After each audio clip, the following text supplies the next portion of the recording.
I'm Ben Meiselas from the MeidasTouch network. Marjorie Taylor Greene is essentially now the de facto leader of the current MAGA Republican Party, which is the Republican Party. And what is taking place, we see both in the statements being released by Marjorie Taylor Greene as well as Donald Trump, is that there is an intensive purge underway within the MAGA Republican Party to just make sure that it is Trump cultists who are running the show. And Kevin McCarthy is supported by Donald Trump and Marjorie Taylor Greene because he is so utterly weak. I mean, just look at how Kevin McCarthy is dealing with this George Santos debacle, the fraudulent congressman-elect from New York's 3rd Congressional District, who's literally lied about every single aspect of his life, who's currently under federal, state, and local criminal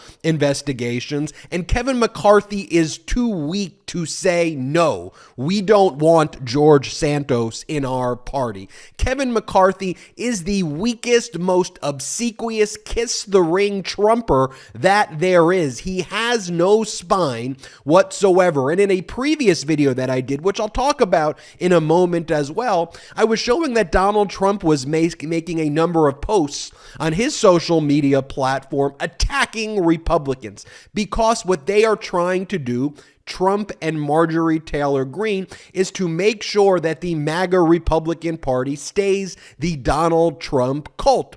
So let's look at the statements that Marjorie Taylor Greene has made earlier in the day that are consistent with what this agenda is. We should call it out. We should expose it because, let's be honest, Marjorie Taylor Greene is not, unfortunately, just some fringe figure who's a member of Congress from a congressional district that is very MAGA extremist from Georgia. No, Marjorie Taylor Greene, let's be clear, is the de facto leader of the Republicans in the House of Representatives. She is calling the shots right now. She is telling Kevin McCarthy what to do, and she wants to eliminate anyone who is not completely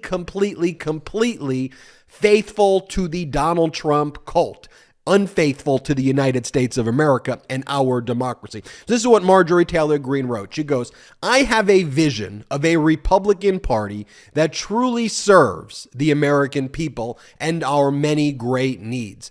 Our House GOP conference all suffered together so much in the past 2 years, and many House Republicans have changed and moved to the right, but the base doesn't know it yet." And she goes on to say, here is an example. The Senate Republicans are another story, and the 18 senators that voted for the Democrats' $1.7 trillion omni monster are the uni party, 36% of Republican senators, while only 4% of House Republicans voted for it. 2 of them are traitors, Liz Cheney and Adam Kinzinger. Adam Kinzinger's response to that was, when Marjorie Taylor Greene calls you a traitor, when someone who's actually a traitor like Marjorie Taylor Greene calls you that, you know you are doing something right. Then Marjorie Taylor Greene goes on to say, the base will no longer tolerate uni-party Republicans, which are viewed as American last, and I have been making that clear inside our conference, while the base has been making it loud and clear on the outside. This must continue in order to keep our conference moving right. It should also be pointed out Republicans won the House majority, but not the Senate. That's because many House Republicans fought Biden and the Democrats' agenda, while McConnell Republican senators helped pass Biden's agenda.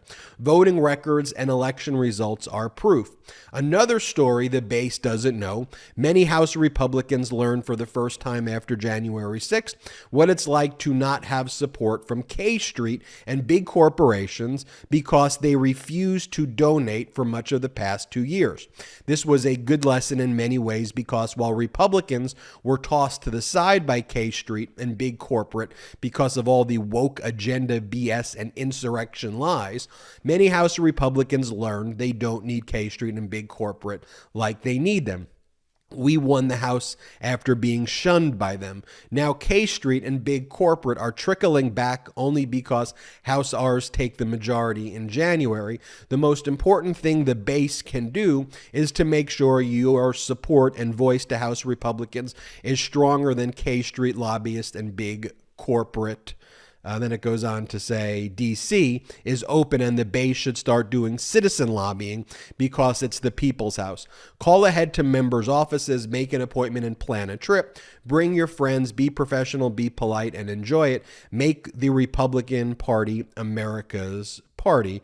Marjorie Taylor Greene's tweet thread there. Spreading again conspiracies about the insurrection, saying that there were lies in the January 6th committee report about the insurrection. Let's be clear, Marjorie Taylor Greene is pro-insurrection. She supports the insurrectionists. But when you listen or you listen to what I'm saying, and you read what Marjorie Taylor Greene wrote, you see what she's saying there. It is an attack on the Senate Republicans. It is an attack on anyone who wants to make government function. And the way the statement is being written, Marjorie Taylor Greene is essentially proclaiming by these statements that she is running the Republican Party, that she will be the face and voice of the House of Representative Republicans. That Kevin McCarthy is basically a proxy, which is why she wants Kevin McCarthy installed there. But the plan is to make sure that more right-wing MAGA extremism becomes only what it means to be a Republican in 2022, in 2023, in 2024, and into the future. Now, these statements by Marjorie Taylor Greene are consistent with posts being made by Donald Trump, and I referred to some of them. And Donald Trump, all this stuff is coordinated together. Trump is coordinating this with Marjorie Taylor Greene. Kevin McCarthy's just weak and feckless, so he's like, I don't know what to do. I don't know what to do. Kevin McCarthy, talks smack about Donald Trump, but ultimately will literally go to Mar-a-Lago and literally kiss Donald Trump's toes. That's what an obsequious, weak individual and traitor Kevin McCarthy is. But here we have the post that Donald Trump made, and it says, "The Coming Split" is an article he posts. There's this website that he likes now, which posts all this right-wing propaganda. And "The Coming Split" says, "What should we do when a majority of Republicans want Trump, but the Republican Party says we can't have him?" And ultimately, the article goes on to say is, don't support the RNC and don't support Republicans if they are not part of the cult of Donald Trump. This is what the messaging is by Marjorie Taylor Greene as well, when she says we need to go more to the right, we need to be more extreme. Remember, not at the center, not making government function. What they want to spend all of their time focusing on are things like pronouns and things like Mr. Potato Head and things like the green M&Ms and things like Dr. Seuss, or how woke this is or woke that is. And the fact that she refers to people in those statements that I just read, people who oppose insurrection, people who look at January 6th as a date that will live in infamy, one of the, if not the most disgraceful day in American history. If you call out what took place on January 6th, Marjorie Taylor Greene calls you woke. To the new right MAGA Republican extremists, that's what the Republicans are. You are woke if you believe that insurrection is bad. You are woke if you don't believe in the cult of Donald Trump.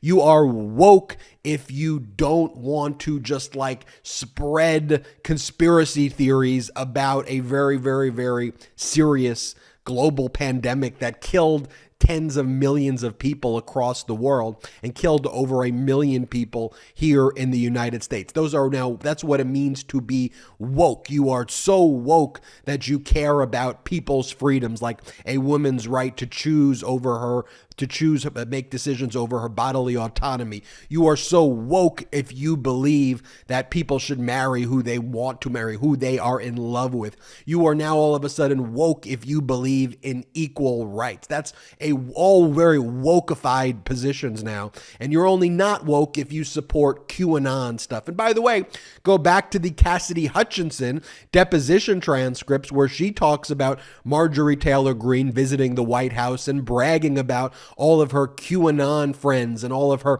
QAnon connections and how her Q folks were going to be showing up on the January 6th insurrection. And so I ask you, folks, I ask you watching this, wherever you're watching this, on your phone, at home, on your computer, on your TV screen, we need normalcy in this country. We need to focus on actual issues that Americans care about. We need to get serious. We need adults in the room. And we need to take very seriously that Marjorie Taylor Greene is not some fringe figure.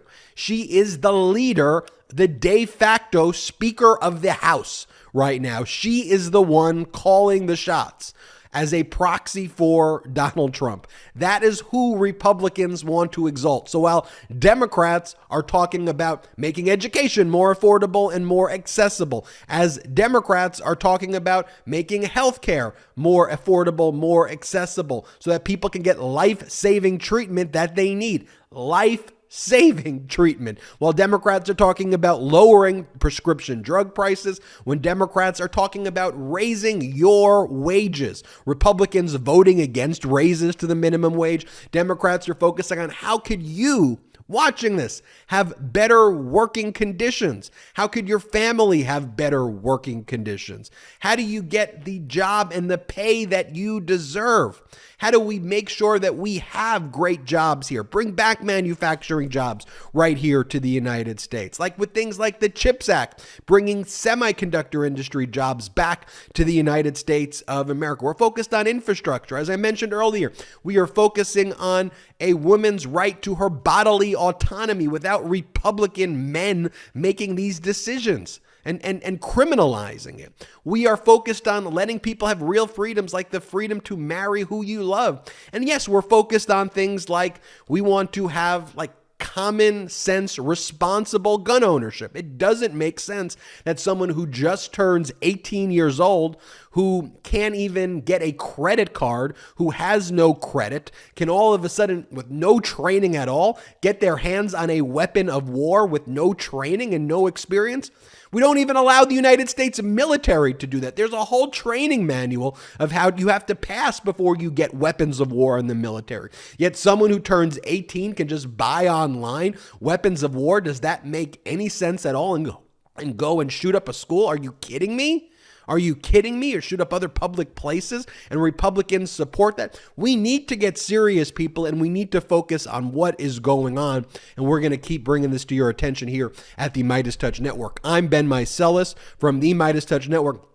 Hit the subscribe button. We are on our way to 1 million subscribers thanks to your incredible support. And in addition, check us out at patreon.com/MeidasTouch, patreon.com/MeidasTouch. We've got great content you could only get at our Patreon site, but most importantly, help grow this independent media platform. Until next time, I'm Ben Meiselas. MeidasTouch is unapologetically pro-democracy. And look, we know you are too. So please make sure you check out our best-selling shirt and our best-selling gear, the unapologetically pro-democracy gear. And hey, while you're at it, make sure you check out my favorite shirt and one of our most famous designs, It Wasn't Rigged, You're Just a Loser, at store.MeidasTouch.com. That's store.MeidasTouch.com.